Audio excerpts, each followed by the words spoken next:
안녕하세요. 창업하는 의사 다다기현입니다. 다들 비 피해 없이 잘 지내고 계시는지 모르겠어요. 저는 큰 피해는 없었지만 오늘 출근길에 무릎이 박살이 났습니다. 너무 아프네요. 일단 제가 이번에 영상 남기는 이유는 예비 창업 패키지 서류 마감이 지났더라고요. 원래 서류 마감 지나기 전에 영상을 한번 올리려고 했는데 이게 수능 끝나고 나면 수능 날짜 모르는 것처럼 예비 창업 패키지 지원 사업이 마감되는 줄도 모르고 있었습니다.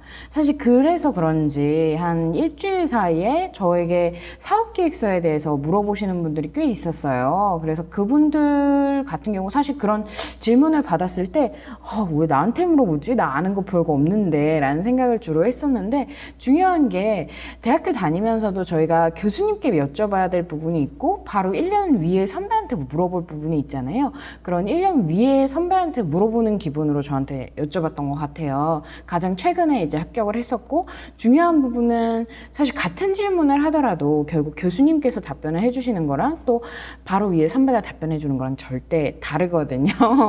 근데 일단은 저 그리고 제 주변에 합격하신 분들을 봤을 때 사업 계획서 그리고 발표회에서 중요한 거 3가지를 조금 정리를 해보려고 해요. 그게 이제 사람마다 다르지만 이 3가지를 기준으로 자기 아이템을 한번 점검해보고, 말씀드린 것처럼 저는 사업 계획서랑 발표 자료랑 내용이 좀 많이 바뀌었어요. 지금이라도 미리 발표 자료를 좀 업데이트 해놓는 것도 저는 좋을 것 같아요. 일단 첫 번째, 사실 이게 제일 중요했던 부분인데, 첫 번째는 생각보다 아이템이 중요하지 않다라는 부분이었어요. 생각보다 아이템이 중요하지 않다는 건 아이템이 아무 의미가 없다라기보다도 독창성을 추구하지 마라 라는 부분인 것 같아요. 독창성을 추구한다고 했을 때, 나만의 특별함을 추구한다고 했을 때 중요한 거는 생각보다 그게 독창적이지 않을 수 있고, 그게 획기적이지 않을 수 있고, 심사위원들이 이미 그거를 다른 곳에서 다 봤을 가능성도 있어요.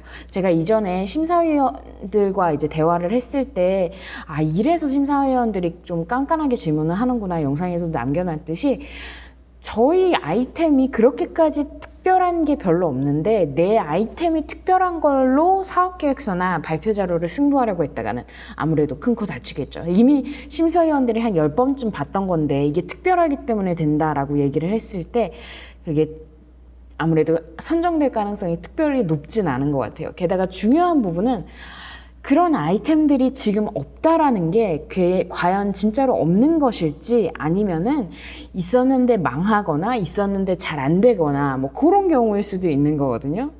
만들다가 말거나 그런 경우일 수도 있기 때문에 독창성으로 밀고 나가지는 않으셨으면 좋겠어요. 그리고 두 번째, 숫자를 넣어라. 구체적인 숫자가 들어가야 돼요. 구체적인 숫자가 들어가야 되는데 그거는 여러 가지에서 구체적인 숫자가 들어가면 좋은 것 같아요. 물론 확보할 인력 이런 부분에서도 구체적이겠지만, 나의 그 시장 규모에 대해서도 기사 같은 거 찾아보면 나오거든요. 내가 원하는 언택트 시장 하면서 그런 시장 규모를 좀 확인을 하고, 그리고 그 안에서 내가 몇 % 정도가 나의 진짜 시장인지 이 정도까지도 좀 예측을 해서 그냥 산출해서 나오면 좋을 것 같고, 저는 그래서 마지막 발표 때는 심지어 제가 이제 고정 비용이 얼마 들 거고 그리고 초기 비용이 얼마 들 거고 내가 월 수익이 얼마 될 거다라는 거를 질러버렸어요. 지금 생각해보면 정말 그 금액이 절대 안 되는데, 사실 그걸 계속 물어보시긴 할 거거든요.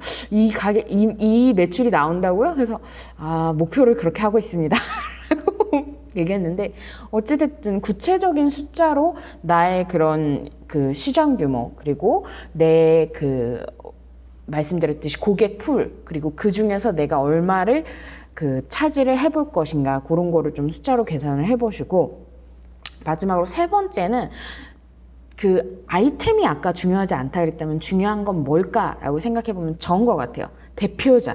사실 투자 유치에 관한 내용을 들을 때도 항상 대표자를 보고 투자를 한다, 실제로 아이템을 가지고 투자하는 게 아니다, 이 얘기를 굉장히 많이 듣는데, 사실 이 예비 창업 패키지 초기 지원 사업도 다 그런 것 같아요. 왜냐면은 결과적으로 같은 아이템이어도 대표가 어떤 식으로 끌어가냐에 따라서 결국 이게 성공할지 아니면 못할지가 좀 결정이 될 수 있는데, 그래서 그 대표자라는 걸 잘 어필을 해야 되는데, 이 어필에 있어서 또 중요한 부분이 뭐냐면은, 저는 제가 의사로서 가지고 있는 전문성에 대해서는 거의 얘기하지 않았어요.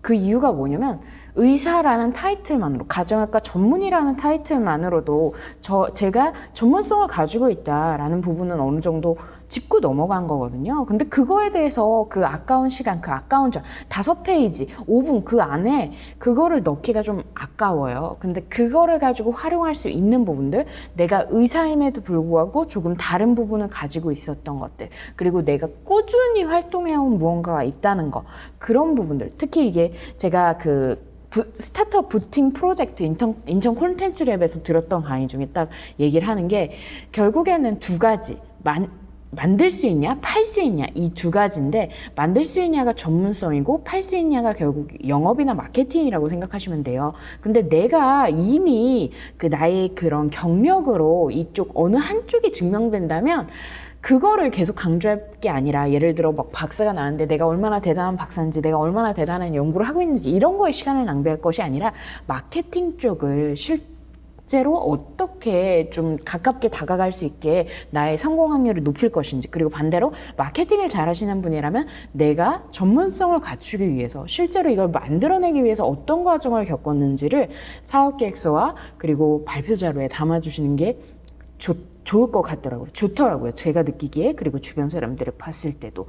그래서 사실 이 영상을 말씀드린 것처럼 사업계획서 마감 전에 좀 올리려고 그랬는데, 지금 좀 이래저래 정신이 좀 없어서 좀 늦었습니다. 지금 어차피 기회는 계속 있으니까, 그리고 말씀드린 것처럼 사업계획서랑 발표 자료가 달라져도 괜찮아요. 달라져도 괜찮으니까, 그러니까 완전 아이템이 달라지진 않더라도 업그레이드 많이 해보시기 바랍니다. 제가 사업 좀 진행을 하고 나면 제 사업계획서와 발표 자료가 어떤 식으로 업데이트 됐는지도 다 공개를 할 건데요. 어쨌든 다들 좋은 결과 있으시길 바라고, 우리 모두 화이팅입니다.